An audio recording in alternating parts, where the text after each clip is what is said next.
ஆடி மாதத்தில் இன்பமோ துன்பமோ அது பெருக்கெடுத்து ஓடும் என்று சொல்வார்கள். இன்றைக்கு உயர்நீதிமன்றத்தின் மூலம் தர்மத்தின் நம்பி நிற்கக்கூடிய அண்ணன் ஓபிஎஸ்க்கு மகிழ்ச்சி பெருக்கெடுக்க தொடங்கியிருக்கிறது.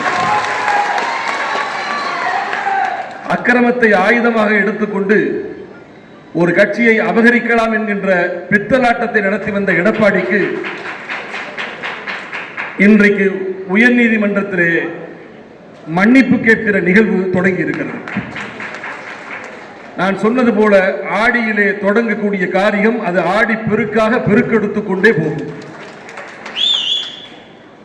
துரோகத்தில் ஊறி போன புழுவுக்கு எடுப்பாக இருப்பதை விட விசுவாசத்தை சுமக்கிற இந்த படகுக்கு துடுப்பாக இருப்போம் என்று சொல்லி 1.5 கோடி தொண்டர்கள், 134 சட்டமன்ற உறுப்பினர்கள், 258 கோடி ரூபாய் பிக்ஸட் டெபாசிட், ஏறத்தாழ 43% மக்களின் ஆதரவு, இத்தகைய பொக்கிஷத்தை ஒப்படைத்து விட்டு போன புரட்சி தலைவி அம்மாவின் இயக்கம் இன்றைக்கு எடப்பாடி என்கின்ற ஒரு கோடாரி காம்பால் குலப்பெருமை கெடுக்க வந்த குள்ள நெறியால் தேர்தலை கூட புறக்கணிக்கக்கூடிய அளவுக்கு அண்ணா திமுக என்கின்ற மூவர்ண கழகம் முட்டுச்சந்திலே விக்கித்து நிற்கிறது. இந்த இயக்கம் என்னாக போகிறது? நாம் அதிமுகவினுடைய உரிமையை மீட்பதற்கு போராடுகிறோம். நமது நோக்கம் அதிமுகவை மீட்டெடுக்க வேண்டும், தொண்டர்களின் உரிமை காக்கப்பட வேண்டும், அம்மா கண்ட கனவுகள் லட்சியங்கள் நிறைவேற வேண்டும். 2026 அம்மா காட்டிய அடையாளம் அண்ணன் ஓபிஎஸ் அவர்கள் தமிழகத்தினுடைய முதலமைச்சராக வர வேண்டும். இதை நோக்கி காலம் கணிந்து கொண்டிருக்கிறது. உங்களுக்கே தெரியும். எழுதி வச்சுங்க, நிலைமை மாறுகிறது. இதுவரை அபகரிப்பை ஆனந்தத்தோடு செய்து கொண்டிருந்தவர்களுக்கு அபாயம் நெருங்கிவிட்டது. சின்ன சுவிட்சுல கையை வச்சு, 0 வாட்டில் கையை வச்சு, இப்ப டிரான்ஸ்ஃபார்ம்ல கையை வச்சதனுடைய விளைவு இனி கோர்ட்டாக, நீதிமன்றமாக, மக்கள் மன்றம் வரை எடப்பாடி மன்னிப்பு கேட்கக்கூடிய நிகழ்வுகள் தொடரப்போகிறது. எடப்பாடிக்காக பேசக்கூடியவர்கள் இன்றைக்கு தமிழ்நாடு முழுவதும் தேர்ந்தெடுத்தால் ஒரு 5-6 பேர் தான். இங்கே ஒரு குமார், மதுரை பக்கத்து ஒரு குமார், இன்னும் போனா எடப்பாடியின் கம்பெனி கொஞ்சம் கொஞ்சமாக சுருங்கி அப்படி வாடி வதங்கி விட்டது. ஆனால் எடப்பாடிக்கு எதிராக பேசுவதற்கு ஆட்களின் எண்ணிக்கை அதிகரித்துக் கொண்டே இருக்கிறது. முகூர்த்தம் குறிப்பதற்கு முயற்சிகள் நடந்து கொண்டிருக்கிறது. வெடிக்கு திரியிடுவதுதான் வேலை. ஆக நல்ல நேரம் வந்து கொண்டிருக்கிறது. நமக்கான காலம் வளர்ந்து கொண்டிருக்கிறது. தர்மத்தின் பக்கம் நாம் நின்று போராடிய உங்கள் போராட்டம். போன கூட்டத்திலேயே பெரம்பலூர் மாவட்ட கழக செயலாளர், முன்னாள் சட்டமன்ற உறுப்பினர் ராமச்சந்திரன் ஒரு கருத்தை உங்கள்கிட்ட சொல்ல சொன்னாரு. ஆனால் அதற்குள் காலம் இல்லாமல் அந்த கூட்டம் கலைந்தது. அவர் ரொம்ப அழகா ஒன்று சொன்னாரு. நாம் பங்கேற்காத தேர்தலில் எடப்பாடி 40 தோற்றுவிட்டார். நீங்கள் பங்கேற்காத தேர்தலில் எடப்பாடி மொத்தத்தையும் இழந்து விட்டார். கட்டுத்தொகை இழந்தாச்சு, டெபாசிட் போச்சு, 3ஆம் இடத்துக்கு போச்சு, நாம் தமிழருக்கு கீழே போச்சு, பாரதிய ஜனதா கட்சிக்கு கீழே போச்சு. ஆண்டிப்பட்டியில 1 ஓட்டு வாங்கியிருக்காங்க, ஒரு பூத்துல 4 ஓட்டு வாங்கியிருக்காங்க.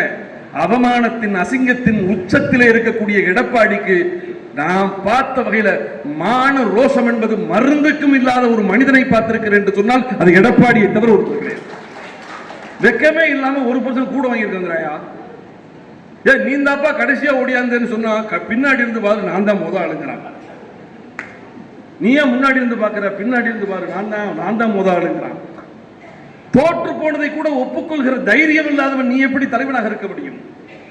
வெற்றி தோல்வி சகஜம்தான், ஆனால் தோல்வி மட்டுமே பிளப்பா இருக்கலாமா? மாறி மாறி வரணும் அரசியல் களம் என்பது. ஆனால் எடப்பாடியின் வருகைக்கு பிறகு வெற்றிக்கே இலக்கணம் வகுத்த அதிமுக என்கிற இயக்கம் தோல்வியை தவிர வெண்ணொன்றை பெற முடியாத நிலை வந்திருக்கிறது. இந்த நிலையில் நாம் என்ன செய்ய போகிறோம்? ஒரு பக்கம் ஒருங்கிணைப்பு என்கின்ற ஆசை, ஒற்றுமை என்கின்ற ஆசை, இன்னொரு பக்கம் ஒற்றுமைக்கு தடை போட்டு ஒற்றுமை நடந்துவிடக்கூடாது என்று முட்டுக்கட்டை போடுகிற எடப்பாடியினுடைய மூர்க்கத்தனம். இவற்றை எதிர்கொண்டு அங்கே இருப்பவர்கள் எப்பொழுது ஒன்று சேர்வோம் என்று நம்மை பார்த்து இயங்குகிறார்கள். எடப்பாடி தரப்போடு குறிப்பாக அங்கே பார்த்தீங்கன்னா அந்த சேலம் மணிகண்டன், பொங்கலூர் மணிகண்டன், தமிழ் மணி, ஃபுல்லா செட்டப். இதெல்லாம் கட்சிக்கு எவனே தெரியல. 50 பேருமே மணிகண்டன் தான். இவர்களை எல்லாம் அழைத்து வந்து உட்கார வைக்கிற போது சகோதரர் கோலப்பன் அவர்கள், நான் எடுத்து பார்ப்பேன், எங்கே அவர் குத்துச்சண்டை வீரராக மாறி ஏதேனும் விபரீதம் நடந்து விடுகிறோமோ என்று கூட நான் நினைப்பது உண்டு. அதுபோல அந்த அளவுக்கு இந்த 2 வருடத்தில் ஒவ்வொருவரும் அவரொரு பங்கை மிகச் சிறப்பாக செய்திருக்கிறோம். 31 வருஷம் ஆட்சி செய்த 50 வருட பொன்விழா கண்டை கட்சியினுடைய இரட்டைகளை சின்னத்தை வச்சுக்கிட்டு போட்டிக்கிட்ட அத்தனையிலும் தோத்து 8 இடத்துல டெபாசிட்டை பறிகொடுத்தவர் இபிஎஸ். தலைவன்னா யாரு? கையில் எது கிடைத்தாலும் அதை ஆயுதமாக்கி வெற்றியை பெறுவன் தான் தலைவர். எனவே எடப்பாடியினுடைய அரசியல் காலம் சுருங்கி நெருங்கி முடிவுக்கு வந்து கொண்டிருக்கிறது. ஒற்றுமைக்கான காலம் கணிந்து கொண்டிருக்கிறது. ஆனாலும் அது அவ்வளவு சாத்தியமல்ல நான் நினைக்கிறேன். ஏன்னா இந்த குடும்பம் உடையிறது நிமிஷத்தில் உடைஞ்சிரும். ஒருத்தன் அரை மணி நேரம் ஒரு குவார்டர் போட்டு வந்து குடும்பத்தை குலைச்சு விட்டுவேன். குடும்பங்களை உடைப்பது ஈஸி, ஆனால் உடைந்த குடும்பங்களை ஒன்று சேர்ப்பது என்பது சாதாரணப்பட்டதல்ல. ரொம்ப போராடணும். அட இவ்வளவு பட்டு கூட தெரிய மாட்டேங்குது ஐயா புத்தி. இத்தனை 10 தோல்வி. அங்கே 4 கிறுக்கு பயில இருக்காங்க. அவன் நான் கேட்டேன், ஏண்டா 10 தேர்தலா தோக்கடிச்சவன், 11வது தேர்தலில் தோல்விக்காக புறக்கணிச்சவன் 12வது தேர்தலில் ஆட்சியை பிடிச்சிருவானே நம்புறீங்களா நீங்க? லூசாடா நீங்க கூட கேட்டேன். 10 தேர்தலில் ஜெயிக்க வைக்க முடியாதவன் 11வது தேர்தலையே புறக்கணிக்கிறவன் 12வது தேர்தலில் ஆட்சியை பிடிச்சுடுவேன் அப்படின்னு நினைக்கிறீங்க. இதை விட முட்டாள்தனம் உண்டா என்று கேட்டால் அங்கே இருக்கின்ற பதில் இல்லை. எடப்பாடியை ஏன் ஆதரிக்கிறீர்கள்? அண்ணாவின் தமிழா, அம்மாவின் வசீகரமா, புரட்சி தலைவருடைய கனிவா, அண்ணன் ஓபிஎஸ் உடைய விசுவாசமா? எடப்பாடி என்னப்பா இருக்கு, ஏண்டா ஆதரிக்கிறீங்கன்னு கேட்டா அவர் தானுங்க 4.5 வருஷமா அடிச்சு வச்சிருக்காரு மூட்டை மூட்டையா. பணம் வேணும்ல தேர்தலுக்கு, அது பூரா அவர்கிட்ட தானே இருக்கு, அவர்கிட்ட தானே இருக்கு. அதை ரெடி பண்ணிட்டு அவனை தூக்கி போட்டு வந்துருவோம். காசை தவிர கழித்து விட்டு பார்த்தால் எடப்பாடி எதற்கும் ஆகாத ஒரு குப்பை என்பதை நாம் சொல்லவில்லை, கூட இருப்பவர்களை சொல்கிறோம். எடப்பாடியை நாம் வசைபாடுவதை விட எடப்பாடி அருகிலிருந்து கொண்டு அவரை திட்டுபவர்கள் தான் அதிகம். ஆக அப்படிப்பட்ட ஒரு தலைமை தகுதியற்ற ஒரு மனநோயாளியின் பிடியில் அதிமுக என்கிற ஒரு குழந்தை சிக்கிக் கொண்டிருக்கிறார். அவர்களால் அடையாளம் காட்டப்பட்ட அண்ணன் ஓபிஎஸ் அவர். அதனால் தான் இன்று வரை நாம காயப்பட்டு என்ன வேணா பேசுறோம். ஆனால் கடுகளவு வார்த்தை இன்றைக்கு வரை அண்ணன் ஓபிஎஸ் தடித்த வார்த்தை பேசியதில்லை. யாரையும் தரம் தாழ்ந்து தாக்கியதில்லை. ஒப்படைத்த பொருளை தீண்டு ஒப்படைக்க அவர் மறுத்ததில்லை. கும்பிடும் கைகளுக்குள் குள்ள நதி தனம் இல்லை. ஓபிஎஸ் என்று சொன்னால் விசுவாசம், நேர்மை,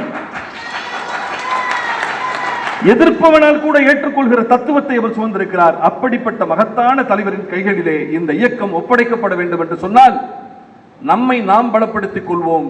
நாங்க இல்லாட்டினா அண்ணன் டிஆர்ஆர் சொன்னதான், நாங்க இல்ல நீ தோத்து போயிட்ட. தர்மத்தை தவிர பிற மனிதனை, சிரிப்பை தவிர கோபமாய் கூட பார்க்க தெரியாத ஓபிஎஸ் என்கின்ற ஒப்பற்ற மனிதனுக்கு நீ செய்த துரோகம். பொதுச் செயலாளர் பதவி அம்மாவுக்கு நிரந்தரம் என்று சொல்லிவிட்டு அம்மாவின் இருக்கையே பறித்த அந்த அயோக்கியனுக்கு காலம் தண்டனை கொடுப்பதற்கு தயாராகிவிட்டது.